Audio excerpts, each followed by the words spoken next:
Bonjour, je m'appelle Amsa Moussa. J'étais dans un lycée français en Égypte et du coup j'ai passé mon bac justement en Égypte avant de venir en PEP en France. Actuellement je suis dans la spécialité robotique, en quatrième année. Je m'appelle Sarah Mondeton, je suis arrivée en France à partir du lycée. Je suis actuellement à Polytech Sorbonne, dans la spécialité EISE.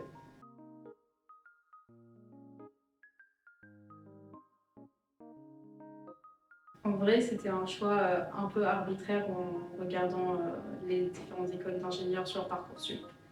Et j'ai regardé justement les différentes spécialités que l'école avait à partir justement du cycle ingénieur.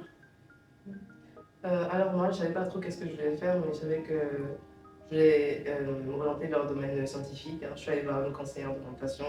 On a regardé différentes écoles et les choses que j'aimais faire. J'ai vu qu'à Polytech, il y avait un côté associatif très important et j'aimais bien ça.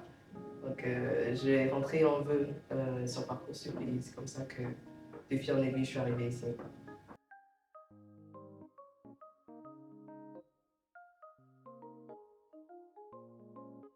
En vrai, j'étais dans un lycée français en Égypte, du coup c'était plus simple de choisir un pays francophone. Du coup, le premier choix était la France. Alors, mon père il vit en France depuis environ 10 ans. Alors, du coup, je suis venue ici pour vivre avec lui.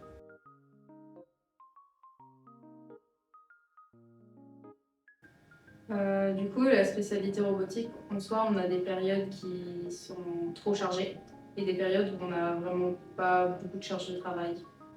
En USC, je trouve que la charge est assez importante. On a toutes les semaines des TP à rendre, plusieurs projets avec des dates butoirs assez proches.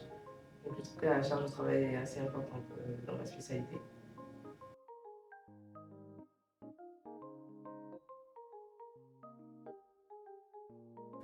Je dirais que notre spé, on a 60% de théorie et 40% de pratique. On a quand même pas mal de projets. Premier semestre de troisième année, on n'a pas beaucoup de projets, mais à partir du second semestre, on en a déjà deux, peut-être, ou trois dans l'année. Et après, c'est en quatrième année, on a déjà même, au premier semestre, on a déjà des projets. Personnellement, je trouve que c'est plutôt 50-50. Je ne sais pas si c'est parce que je suis que en 3 ans et que ça va changer avec le temps. Je trouve que la théorie est, enfin, en termes de quantité, enfin, on a autant de théorie que de pratique.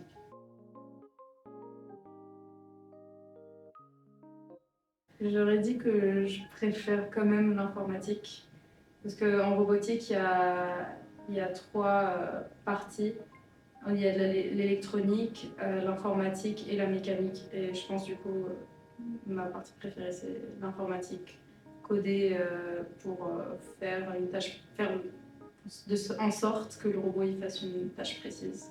Alors, ma matière préférée, c'est l'informatique.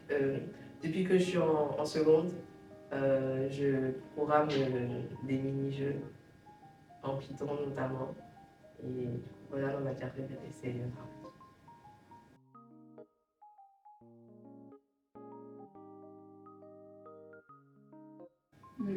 Je ne savais pas du tout à quoi ressemblait l'emploi du temps en soi quand on arrivait.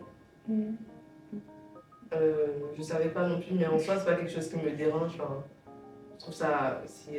Je trouve que c'est une bonne chose de ne pas avoir les mêmes choses, enfin, les mêmes matières chaque semaine. Ça me permet d'avoir. Ouais, c'est ça.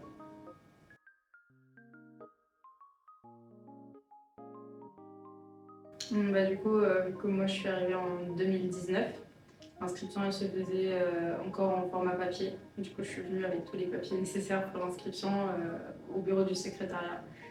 Et maintenant, pourtant, l'inscription se fait en ligne. Moi, je suis arrivée en 2020. L'inscription se faisait en ligne. Et au départ, j'étais à Paris-Saclay. J'ai envoyé un mail pour demander à être invitée à Sorbonne parce que c'est plus proche de chez moi. Et ils ont été hyper réactifs, donc tout s'est bien passé. Maintenant, je suis à Sorbonne.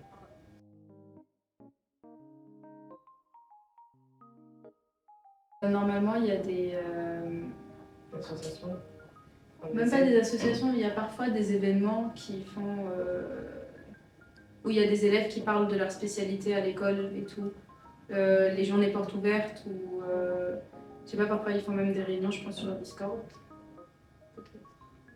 Pour informer en tout cas, pour donner des détails sur l'aspect et tout. Comme ça donne envie et de savoir plus à quoi l'étudiant va s'engager plus tard. Et ceux qui sont pas forcément en France, du coup, pour voir, il n'y a pas des... En soi, c'est compliqué.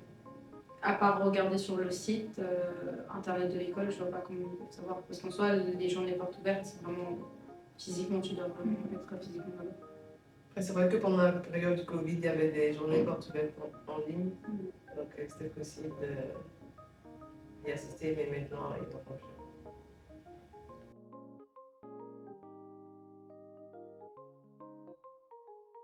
J'aurais dit oui. En soi, l'école, ils mettent même la semaine d'intégration. Il y a pas mal d'activités associatives. Il y a le B2 qui participe énormément pour l'intégration des élèves. Donc je pense qu'il n'y a pas vraiment des gens qui sont laissés derrière. Moi, je pense que je suis un peu laissée derrière dans ma classe. Franchement, déjà, il y a une grande majorité de garçons. Enfin, on y a beaucoup plus de garçons que de filles. Et je n'arrive pas trop à m'intégrer parmi eux. Donc, c'est vrai, c'est un peu compliqué.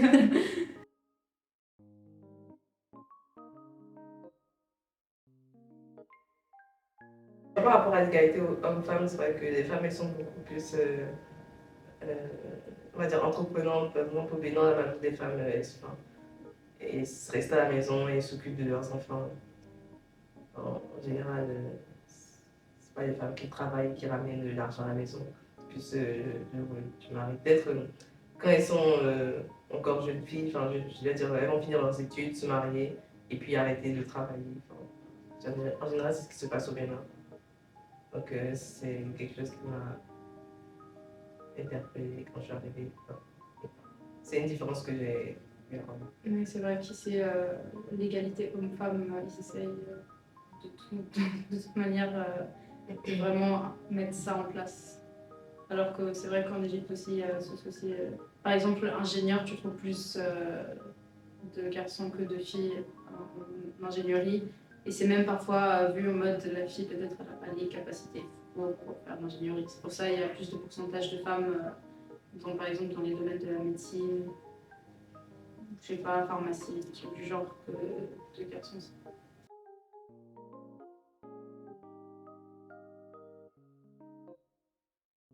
Ah, la raclette. Il n'y a pas ça en Égypte. On est d'accord, on est d'accord. Les spécialités là, Ouais, françaises, la raclette, la tartiflette, tout ça en hiver. Ouais, j'ai découvert ça l'année dernière, c'était super, hein, au ski. Je suis d'accord avec elle.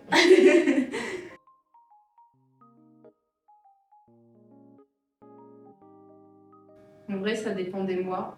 Ça dépend. Mais en général, j'aurais dit que je dépense pas plus que 800-900 euros. Je dépense environ 1000 euros par mois. Pendant les vacances, un peu plus parce que je ne mange pas en course. Voilà. Du coup, pour le loyer, je paye 450 environ pour mon logement. Et du coup, avec les appels, ça baisse environ à 200 euros 250 par mois. Pour la nourriture, je dirais environ 200 aussi par mois. Et genre les soins, genre, c'est pas, du savon, des trucs d'entretien, 200 aussi. Du shopping. Des shopping, 100 euros. Mais c'est pas tous les mois, du coup, c'est étalé sur plusieurs mois. Et 100 euros pour les loisirs à la fin.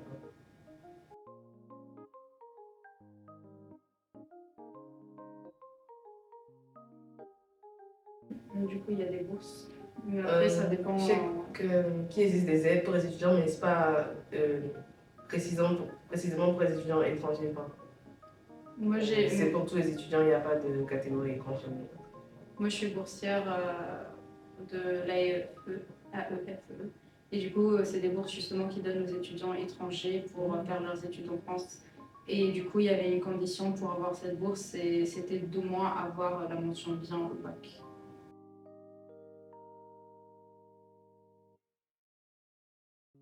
Non, pas ma connaissance. Non, moi aussi. J'ai un studio en résidence étudiante. Et le Crous? Le Crous, c'est trop difficile d'avoir un logement au Crous si t'es pas boursière. Et enfin, tu dois au moins être boursière, que ce soit du Crous ou pas, mais sinon, ou si vraiment tu as des difficultés financières. Sinon, c'est trop compliqué qu'ils t'acceptent.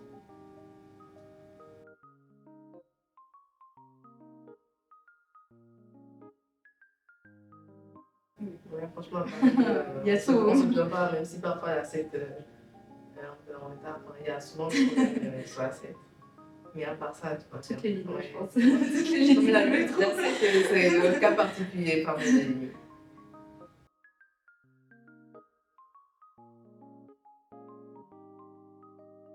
Oui, franchement, je trouve que notre campus est un des meilleurs campus en France quand même. Juste, je trouve qu'il faudrait rajouter des entrées parce que c'est pas normal qu'il y ait que deux entrées. Ça nous oblige à faire le tour à chaque fois quand on sort de la station. Je suis sûre on doit faire ça. Ah, il y a des stands.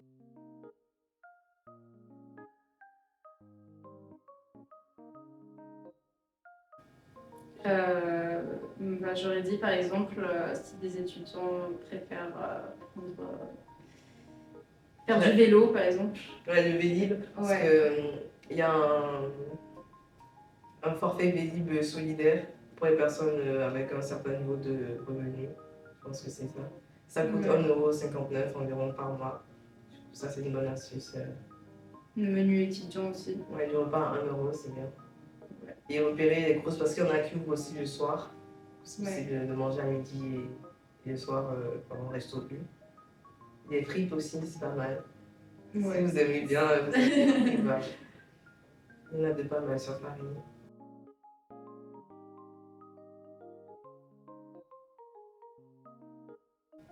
Moi, je me serais dit que faut pas que je me sous-estime. Parce qu'avant de venir, je me disais, c'est un nouveau pays, c'est vraiment peut-être un truc, beaucoup de responsabilités. Je sais pas si je pourrais faire ça ou pas.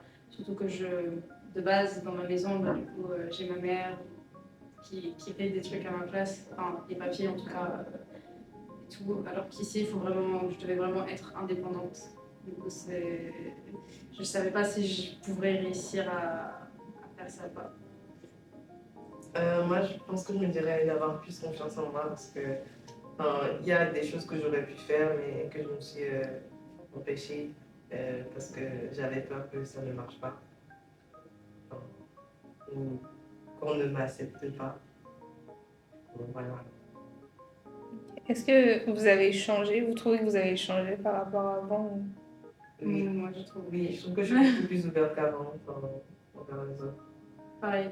Moi, de base, je suis une personne plus ou moins timide. En arrivant, en arrivant à Polytech, du coup, ou juste arriver dans un nouveau pays, il faut vraiment apprendre à aller vers les Oui, autres. c'est ça. Il ne faut pas toujours Parce que s'attendre les gens à ne vont pas que tout. forcément Ouais, vers toi. voilà. Pas se dire, sinon tu vas rester tout seul dans un coin. Ça, c'est ce qu'il faut éviter. Surtout quand on est étudiant avec. Mais il faut être aussi ouvert d'esprit, accepter les différences avec les autres. Parce que forcément, on ne pense pas tous de la même manière, on n'a pas tous les mêmes avis. Je suis d'accord. Merci. Merci à toi. Participation.